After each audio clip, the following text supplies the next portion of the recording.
May butang mga katropa aniya na usab mga tubalita alang sa maayong panlawas. Nagpahinumdum ang mga mental health experts nga depresyon o anxiety padayon nga misaka sa Pilipinas. Ilabi na sa kabatan-una na busa importante nga masabtan sa publiko nga ang mental health kinahanglan nga tagdun sama sa physical health.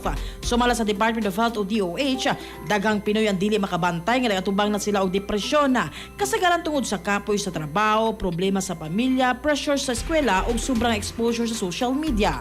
Ang uban makamatikod na lamang sa sintomas kumubuto na ang emosyon o na makapadayon sa adlaw-adlaw nga responsibilidad. Ani ang mga katropa ang simptomas nga angay bantayan. Padayon nga kasubo og kawala og gana, lisod makatulong o sobra ang tulog, kapoy bisan walay gibuhat, pagkawala sa gana sa mga butang kaniadto ganahan kaayo, kusog nga kabalaka og dali mag-overthink og paglikay sa social interactions. Gipasabot sa mga eksperto nga ang unang lakang mo ang pag-ila nga naa kay gibati og nga dili kini angay ikauwawa. Gisugyot sa DOH ang papakiistorya sa tawo nga saligan, pagpahulay, pag-practice og breathing exercise o paglikay sa trigger sama sa toxic environment o sobrang nga social media consumption.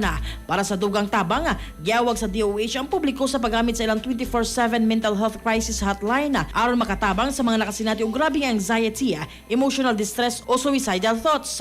Nagkana ng mga eksperto nga pakibatok sa depression o anxiety, dili lang nga ikaw ra. Importante mga katropa ang papangayo og tabang, pag-amping sa kaugalingon o pagdawat nga ang mental health o sa kaseryosong bahin sa kinabuhi nga angay gyud tutukan. Mga katropa, alang sa mapahimsog sa panlawas, inumong Santhona Plus Gold, alang sa naghiusang Pilipino para sa Pilipinas. Ako yung katropa Almimata, XFM News.